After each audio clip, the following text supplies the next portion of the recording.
Hey guys, this is Mel, and I am back to talk about the Chilling Adventures of Sabrina, the final two episodes of season 4 or part 4, which were both released on December 31st, 2020.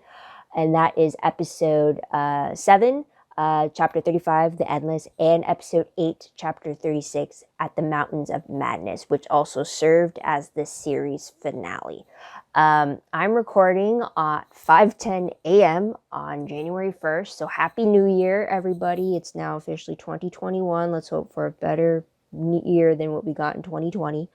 But yeah, before we really get started, huge spoiler alert. If you haven't seen the new episodes, please go do so first and then come back and see what I have to say about the episodes. My other video reminders are up on screen. Take a moment to remind yourselves of those. Also, I know I will be mentioning other TV shows as I'm watching this. So just a heads up, before I'll make a note of it before I start diving into any spoilers that I find for those shows that are connected. If so, I'll put a note up on screen, but those times will come. But before we get into it, let's now start with episode 7 and then going right into episode 8. So episode 7, The Endless, timeline, it continues straight where we left off at the episode of 405, because this episode solely focuses on the adventures of Sabrina Morningstar on the parallel Earth. So last time we saw Morningstar was at the end of 405 when she walked through the mirror. This episode pretty much starts off when she comes out of the mirror. So we kind of saw a little bit of it at the end of 405 when she gets welcomed by the Zelda and Hilda from the 90s sitcom version. But now we kind of get to see how that scene plays out in this episode. So it continues from there. A huge episode reminder, the fact that we are introduced to the 7th Eldritch Terror on this Earth, being the Endless, which is in the form of Salem the Cat. Also an episode reminder is the fact that this is pretty much their version of what Supernatural did in season 6 for their French Mistake episode, where in that, Sam and Dean find themselves in a parallel world where their lives are a TV show. Sabrina finds herself in the exact same scenario in this case. So it's very interesting for that. Now the opening scene is a little bit different because in this episode it literally starts. Now usually when the episodes start for Sabrina, it usually just has the opening title sequence, and usually if you skip intro, it will always skip it if you are actually in the binge watching phase. But this time, this episode does the credit sequence or the title sequence, and then it does like the previously on recap, as if you're watching another like Supernatural. It does like the previously on or the thens, and it kind of recaps you what's been happening, which Sabrina normally doesn't do, but it does it in this episode because Sabrina Morningstar is now on an Earth where her life is a literal TV show. And then it picks up when she comes out of the mirror, gets introduced to the fact that her life is on a movie set, kind of a thing. So there's that. Storyline breakdowns, only really 2, because first it's Morningstar on a TV show, and second one being the Eldritch Terror itself. So the first part of the storyline is really Sabrina trying to figure out what this new world looks like for her. So we have her aunts being played by her sitcom counterparts that we know from Sabrina the Teenage Witch. Although we find out, because I did have the question previously about the issue of them sending one Sabrina to a world where there is already another Sabrina, where they wouldn't have fixed the whole 2 Sabrinas in one world type of thing. They explained that the previous Sabrina was sent to the green world room where they're never seen again, so it's kind of implied that they're killed off. So at least we know the previous Sabrina that she's filling in is no longer in existence on this Earth, so that's covered. But we find out that her real aunties, the ones we're used to seeing this whole time, they were the original aunts on the TV show version here, but then they got demoted to stand-ins. We also find out that Nick is Harvey's stand-in, and we found out that Elsbeth is Sabrina's stand-in. Also, we find out that the cast live and work on the set of the show, and that's also decorated for Halloween. And it seems that she's in a constant loop of October 15th, because she always does the whole, at the beginning when the show started, she always did, so I guess it's a callback to it, but Sabrina will always, in the pilot at least, she would always mark the calendar counting down to the days of her birthday. So she tries to continue that same tradition, and she always X off October 15th, but it always gets un-X the next day until when it comes to the final day of shooting, the rest of the calendar is kind of gone. So there's that. She also finds out there's no witchcraft in this world. It's all stage props, no actual research. And we also find out that Sabrina still believes that she's able to return home to her original Earth once the cosmic terror is defeated.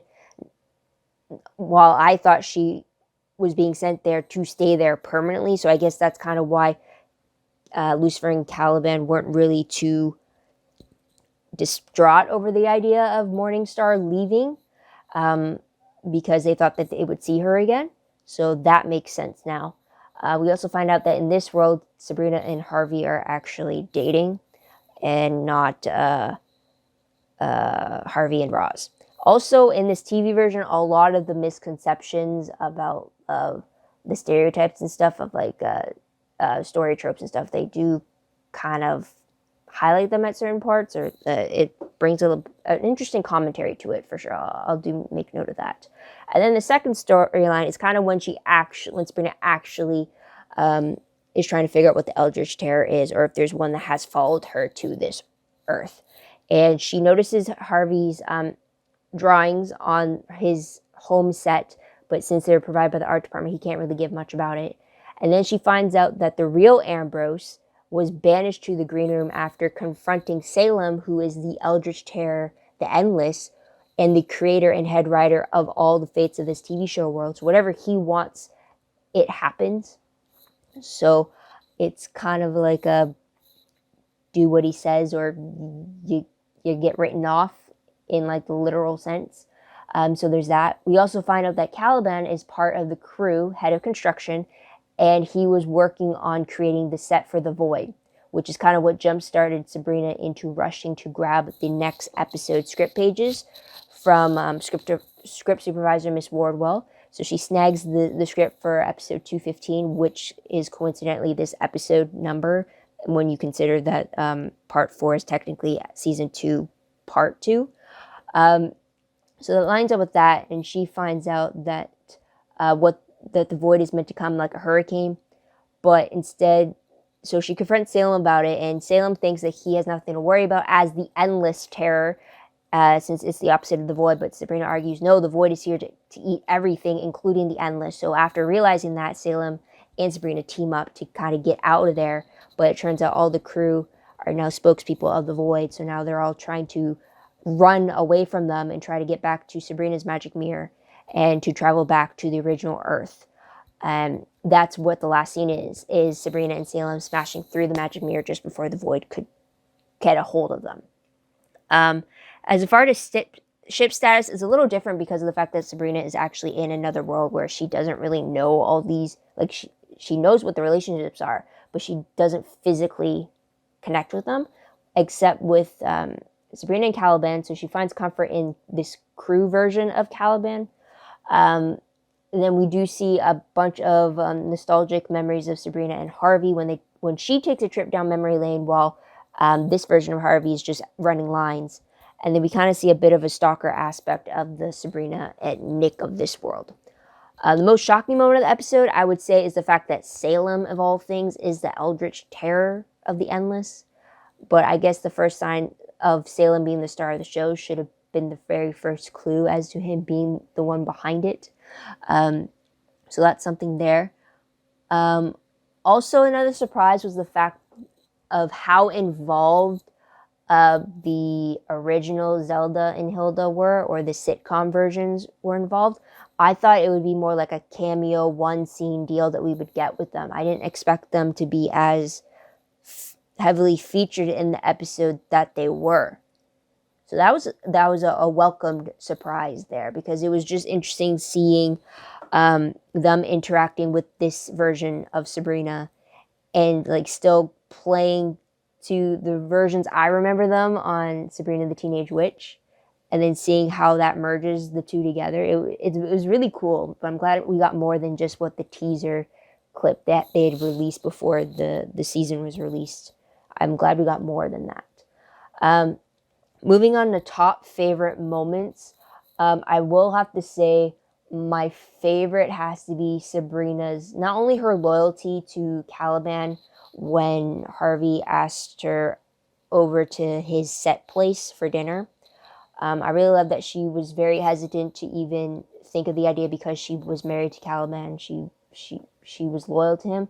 But then I really also like the fact that she was so relieved when she found this world's version of Caliban, because just being in his presence, even though they don't have the same memories with each other, she felt a little bit more relieved and more content to be there because he was there as well. And their chemistry between each other and the vibe of each other was so very different to it was very different but very welcome. And I feel like it's something I wish it I think I mentioned this before in the first recap I did for this season, was that I felt cheated that we didn't see the in-between of getting Sabrina and Caliban from being enemies to now being betrothed. We kind of missed the middle mark. And I feel like seeing Caliban and Sabrina in this moment, it was kind of like a little bit of a preview of what that middle moment could have been for them. So I'm really like, I got that. I'm really glad that we got to see them just getting to know each other a little bit. And just the way that Sabrina flirts with him and seeks comfort from him and just smiles at him is just like, oh, I just wish I saw more of them together. Saw more of these two. Like, I wish I saw the actual Caliban with Morningstar as opposed to different versions of each other interacting with the other. In like this falsified version of what they have, if that makes sense. But regardless, I'm glad that I got to see them have these moments, even if it wasn't an altered world.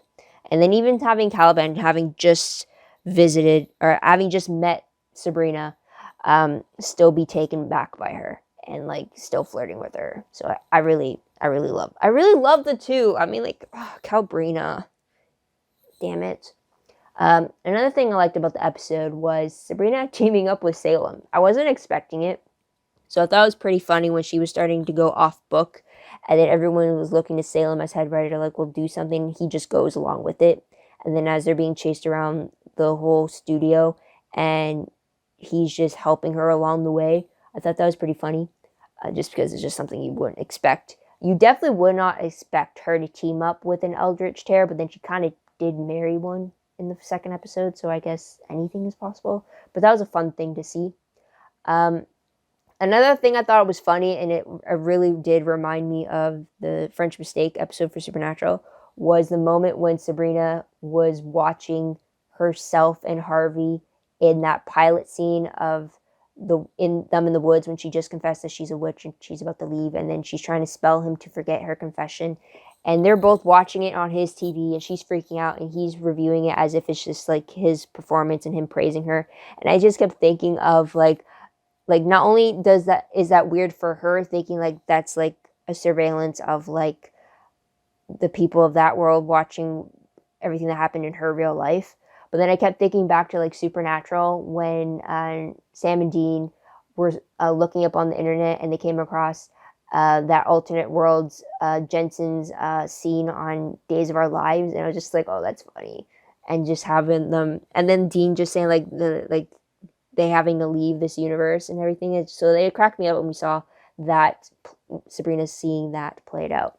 I was kind of hoping that she would say like, what's the last thing that we filmed? Like, what's the last thing that aired? So like, I wanted her to jump forward to say like, okay, what has been revealed after she figured that out, instead of just saying like, turn it off. But at least eventually she got there by saying like, I need to see the next script. But like, I kind of wish that we could have seen the visual of it. But anyways, there's that. The only peeve that I did have for the episode is the portrayal of Salem. It literally was a very poor stuffed cat that was just talking. And it was like, it didn't, I kind of wish they went with the version that was in the sitcom, like that type of portrayal of that version of Salem, instead of just literally just taking a stuffed cat and trying to play with that, because it was very obvious and a little bit too ridiculous. So that was like, really? No. And then I should have figured that when that happened and they started treating him as if like he's an actual like person, I should have figured that he was an eldritch terror, especially when every other witchcraft thing was not possible in that world, which is also a thing in the supernatural French mistake. No magic was possible there. So that's the only thing there. But let's move on to the series finale. So first off, timeline, it really cuts into like meanwhile on Earth kind of a thing. And it starts us off to 2 days before Halloween. So we're literally the full series from the pilot episode to the series finale. It literally takes place over the course of 1 year because Sabrina is supposed to be celebrating her 17th birthday. The episode reminder is the fact that the Void has arrived as the final Eldritch Terror. So it's not 8 different terrors and then the Void. The Void was meant to be the 8th and final terror to come. So there's that. Opening scene, though, it starts off with the Meanwhile title card, and then Miss Wardwell addresses the patrons of the Pilgrim of the Night Church, and she speaks of the Eldritch Terrors written by Reverend Lovecraft, which is Blackwood, and she talks about the Void and its arrival and how she starts off at the point of 2 days before Halloween. And she's reading from this book, and we cut back to it. I think we cut back to it at every so often throughout the episode, as if like she is dictating to us what has happened, and then we are jumping back in time to see it all play out instead of her just reading us a story, kind of a thing. So, storyline breakdowns. This one more goes chronological events as best as I could. So we had the first one being Before the End, second Sabrina vs. the Void, third one Revenge for Sabrina Morningstar. This is when it's Halloween Day. Fourth one, Sabrina's Sacrifice. So with the first storyline, Before the End, this is literally kind of what was meant to be in the meanwhile portion, because this is where we have all the friends hanging out, making plans for Sabrina's 17th birthday. She wants to keep it low key. We do have a bit of a parallel moment when Nick gives Sabrina an early birthday gift on the porch of her house. It's a locket. It very much resembles on Sabrina's 16th birthday when her and Harvey did kind of the same thing. Even the framing of it, the setting of it, and the vibe of it was very similar to what was in the pilot episode, which I really don't know how to feel about that. But it did play on the sentimental card for sure. And then we see Nick and Sabrina making out on her bed just as Sabrina Morningstar crashes through the mirror with a warning about the Void coming before she dies in Sabrina Spellman's arms. And then we go to the second storyline, which is with Sabrina dealing with the arrival of the Void. So instead, Sabrina approaches the captured Eldritch Terrors in hopes of using one of them to stop the Void. Instead, she makes a trade with the Trinket Man, who suddenly shows up. And for the Imp of the Perverse, she gets Pandora's box to use against the Void. Now, the Trinket Man just showing up out of the blue, I call that more of a Deus Machina, because why is he suddenly...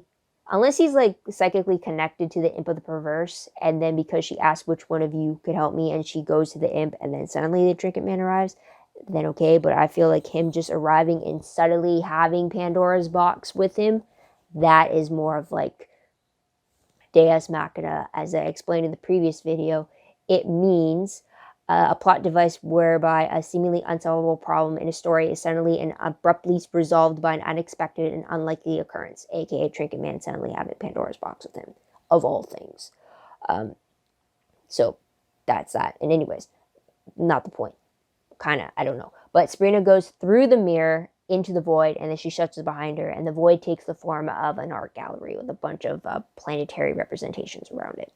And also the Void takes on the form of a female voice. So when Sabrina activates Pandora's box in the hopes to suck the Void into it and hopefully close it before she gets sucked in with it, the family and Nick try to summon Sabrina's spirit back into Morningstar's body, since they can't call on Spellman's body due to the Void's hold on her.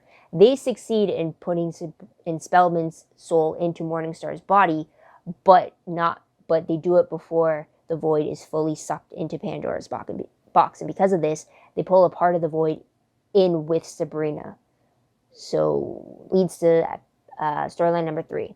So Lilith overhears about what happened with Morningstar and how Spellman's soul is now in Morningstar's body. So she goes and reports that to Lucifer, hoping to make a trade of how intel for her powers back. But instead, Caliban gets Lucifer to agree to assemble an army and go retrieve Morningstar's body after they kill Spellman to give their queen the proper burial.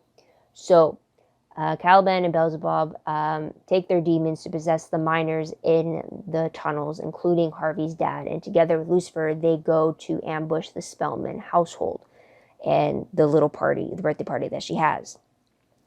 Sabrina agrees to go willingly. She agrees to even make herself defenseless, but the power of the void within her pretty much makes the army disappear, makes Caliban disappear, and Lucifer gets out of there before he disappears too. And this is what clues into everybody that Sabrina now has the power of the void within her, and she can't stop it, and it results in her thinking she needs to leave to save everybody. Meanwhile, though, before we jump into storyline 4, Lucifer returns in a rage, saying that Spellman has to die because she just obliterated his army. And since Lucifer is more preoccupied about that, he doesn't restore Lilith's power. So instead, she takes that weapon that can kill an immortal, and she stabs Lucifer twice in the back, in his in the scarred tissue of where his wings used to be in his back, and she drinks his celestial blood before banishing him from the infernal realm. I'm assuming she's now Queen of Hell since Caliban's not there to stake the claim. Morningstar is dead and Lucifer supposedly is now mortal, I'm assuming, but that's kind of the end of what we see with Lilith there. Now, if we go to the last storyline of Sabrina's sacrifice, we have Sabrina isolating herself in the Mountains of Madness until Blackwood finds her and offers to teach her how to control the power of the void. 2 weeks later, we see Ambrose, Prudence, Roz, and Agatha appear in hopes of bringing Sabrina back to them. However, Prudence and Roz are lost to the void, and Ambrose and Agatha are sent back with a message that in 3 days' time, on the winter solstice, Blackwood plans to sacrifice Sabrina in hopes of taking the piece of the void in her within himself and using that to track the rest of the void to reunite it and take the power for itself. So her family and friends team up with a new plan to incapacitate Blackwood so that they could deal with Sabrina. But after they incapacitate Blackwood, Sabrina's plan, after spending 6 weeks with Blackwood learning all about the void, has the plan to retrieve all the people she had sent into the void, except Caliban, and then also to trap the void within Pandora's box with the captured terrors inside it as well. While everyone's doing her plan, though, Sabrina dies along the way since she needs to kind of bleed to death while all this is happening. So she ends up dying in the end. And after everything, the Coven and Sabrina's friends all attend a memorial for both Sabrina Spellman and Sabrina Morningstar with their graves at the Spellman mortuary. So there's that. The last scene of the series is taking place in the sweet hereafter, so the afterlife, where we see Sabrina in this picturesque gallery on the bench. It seems like she's writing, and she gets reunited with Nick, and we find out that he swam in the Sea of Sorrows just so that he can be reunited with her for eternity. And they share a kiss in the gallery. So there's that. Tidbit-wise, though, before we get to the final scene, we find out that Miss Wardwell finishes the rest of the reading for the Gospel of the Eldritch Terrors. We don't know what happens from that, though. We also find out that Prudence dismembers Blackwood with plans to scatter his parts around the world since you can't truly kill him. This reminds me of Supernatural Season 8 when they first dealt with Abaddon. They didn't know how to kill her yet, so instead they kind of chopped her up and kind of buried her body parts until they found a way to deal with her. Kind of also similar with how they dealt with the Leviathans after they beheaded them with the borax stuff. So a little bit of reminders there. Also, we find that the Academy has made a new statue for Sabrina. Although we have Zelda praying to the Dark Mother Hecate and asking why Sabrina was not saved, there is no answer to that. I'm kind of curious why there wasn't. But we also have Hilda telling Zelda that she plans to move back into the Spellman home with Dr. C's, feeling like the family should be together in this moment, in this grieving time. So there's that. Ship status, though, we do see Sabrina and Nick being together in the afterlife. And then we have Harvey and Roz standing strong, Theo and Robin standing strong. We don't see Dr. Cerberus, but again, implied that him and Hilda are standing strong in their time of grief. So there's that. Another ship status, though, is we have a new form of weird sisters in the form of Prudence, Agatha, and Roz. So they have a new sisterhood between them now. So that's something there. Most shocking moment, I would have to say, is the fact that both Sabrinas died. I mean, I know I've been preaching the fact that they both can't survive, but I didn't expect both of them to die. So when Morningstar died, I figured, okay, that means Spellman's going to be living to the end of this. She's gonna persevere and she's gonna survive. But to have them both die, that was just not what I expected was going to happen. And then I'll also mention why, because in the random questions, because that's something I started thinking about. But top favorite moments. A favorite I had was Sabrina's goodbye to her familiar Salem before she goes into the mirror, into the void for the first time.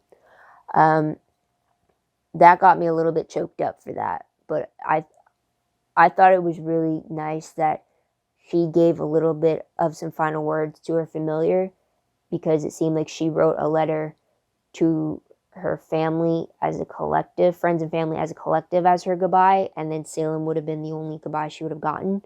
So I'm glad that we got that. Plus, also, I really just like the bond between them, right? So there's that. Another favorite I did have, and it's something I wasn't expecting we would see, was the flashbacks that Sabrina was getting as she was bleeding out. It was all the different birthdays she's had with her families. I think the moment I started seeing that, I kind of realized that she was going to die. Because I don't think because they always say that before you die, your life flashes before your eyes before you die. And I feel like us seeing that was it. There was like no going back, essentially, for it. So it was like interesting to see how the family progressed and see, but it was also a great moment to show that it was that familial love she felt for the last 16 years is something that she would always carry with her. So I really like that it was just her family that she was thinking of in those final moments. I'm glad it didn't divert to anybody else. And another favorite I did have, and it might be really weird, but I really liked Lucifer and Caliban's reaction to Sabrina Morningstar's death. The fact that they were mourning over the loss of their daughter and their wife, respectively. Though I'm still a little confused as to how they can still think of Morningstar and Spellman as two separate beings, even though they did come from each other. Like, they still came from the same basic foundation. It's just you have more memories with one over the other, right? So it's a favorite because it's a reason it's a favorite is because we got to see the vulnerability from Lucifer and Caliban, to see how much of an impact Morningstar had on both of them. Though I'm still confused why they'd still want to wish death upon Spellman, who is literally the identical copy of Morningstar minus a few months of memories, right? Like, you could always rebuild those memories with Spellman, given the right touch of things, you know? Anyways, I'm digressing. But top peeved moment, I would have to say, is when Sabrina was taking on the Void in that makeshift art gallery, when she revealed when the Void was asking, is that an offering for me? I'm like, Sabrina, just lie and say that it's an offering. But no, she tells the truth and says, no, this is a trap. And then she opens Pandora's box. And I'm like smacking my head saying, like, why would you reveal that it's a trap right before you say it's a trap, right before you activate it? It's like, just go along with the assumption that they think it's an offering, open it up, and then they'll be like, what is this? This is not what you said, you lied to me, and then they get sucked in. It's like, Why reveal the truth in that moment? You're like so close. So there's that. And then another peeve I did have was the fact that Nick killed himself so that he could reunite with Sabrina in the afterlife.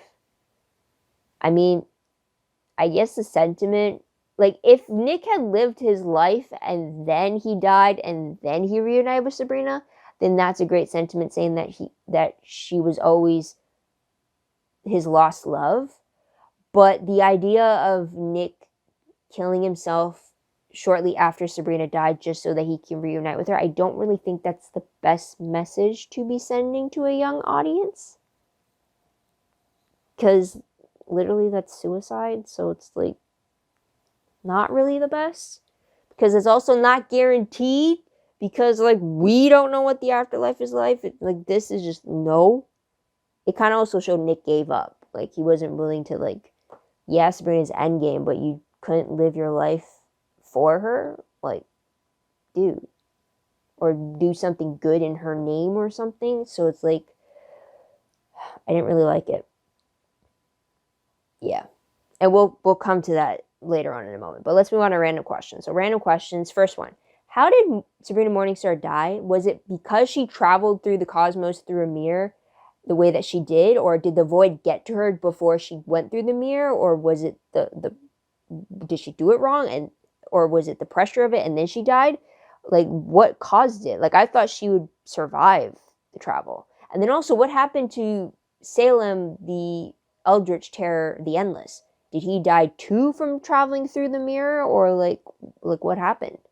Like they just left it with like her just dying in her arms, and then Salem just being possibly unconscious lump on the ground. Or maybe he wasn't even alive when they traveled across the realm or something. I don't know.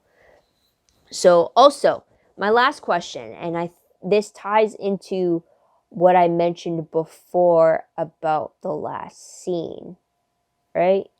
Yeah, last scene, and also about my shocking moment, because my question is, with the way the series finale ended, with both Sabrina and Nick dying and being reunited in the afterlife, I'm wondering how they would have rectified that in part 5, because when this was filmed, they didn't know that the show was canceled.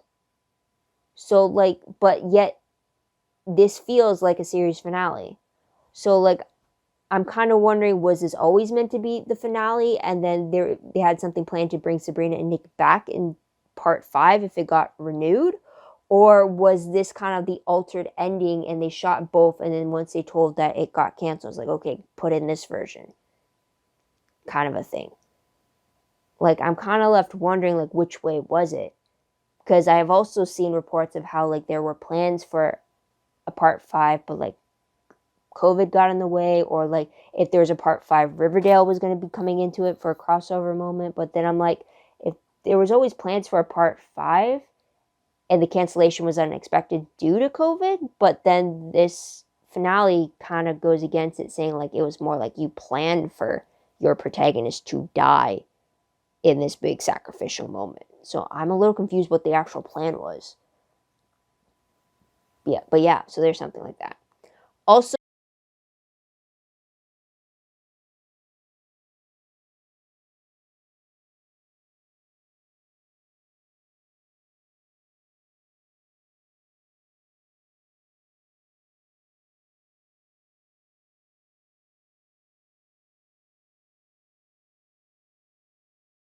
another random question, and this is the big spoiler thing I want to talk about.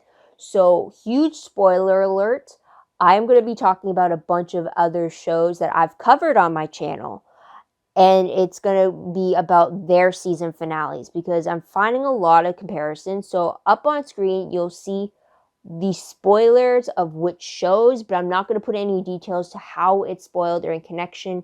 So up on screen, I'll have it still on, like, spoiler alert warning. So if you want, you can mute me so you don't hear it, and then once it disappears from the screen, it's safe for you to turn the mute back on, and I won't spoil you, just in case you haven't seen any of these shows yet to their finales. So are you ready? First thing I want to say is the fact that we got to see Sabrina in the afterlife as like the final shot of the series. I'm really getting tired of that motif because I just got that with Supernatural, with Sam and Dean reuniting in the afterlife together as their final scene. But also, Sam had already lived out his long life and then he died and then he got to reunite with Dean. So it's not like he died shortly after his brother did. He lived his life like his brother wanted him to live. So which is something I wish Nick would have done, but apparently he's not going to. So that's something there. There's also Arrow's series finale. You kind of got the big sacrifice that Oliver made, which is what Sabrina did. And then you had the Hugh, which pretty much Oliver made the sacrifice to save the multiverse. And Sabrina did the same thing with stopping the void and trapping in all the terrors. You have the big memorial, so the funeral scenes in both shows. And then you got the afterlife reunion. You got Sabrina reuniting with Nick. And then you have Felicity going to finally reunite with Oliver after 20 years of separation. So she still lived her life. She raised their kids. And then she, after her role was done, she got to go to the same plane that Oliver the Spectre was living his afterlife. So it's still same vibes I'm getting. And this only happened back in January. So like almost a year now that happened. Now we go to the Vampire Diaries. Vampire Diaries, which ended in 2017, I believe. Right?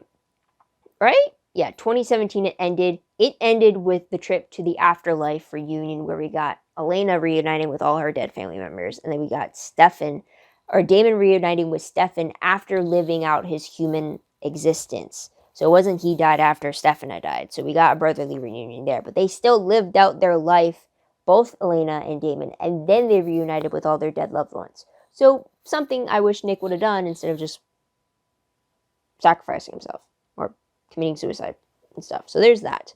Then we go to the originals finale in 2018, so a year later.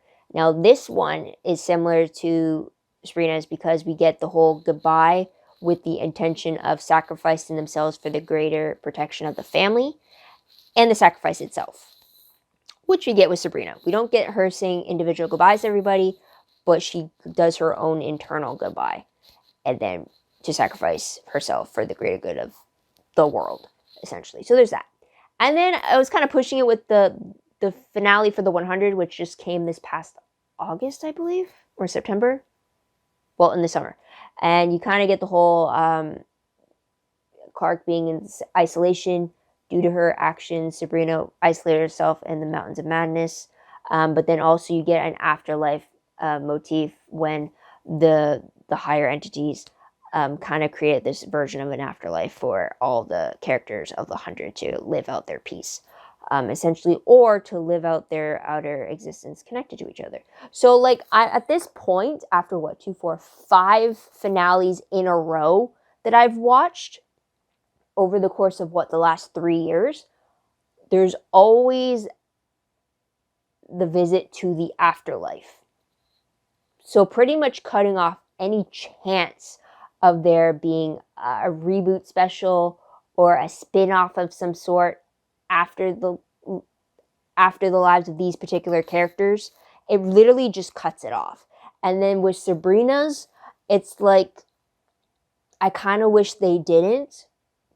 If anything, I would have preferred having both Sabrinas being reunited in the afterlife and just not, and maybe overlooking and like watching everybody else or something, like through the different paintings or something. Don't have it being like, if you must have an afterlife or something. Like, I'm tired with the afterlife motif. And watch me, years down the line when I'm writing my own show, I do the exact same thing. If I do that, please someone call me out on it. Like, really? Or just say like, hey, remember like years ago when you said you hated doing that motif and yet you did it? Remember that kind of a thing.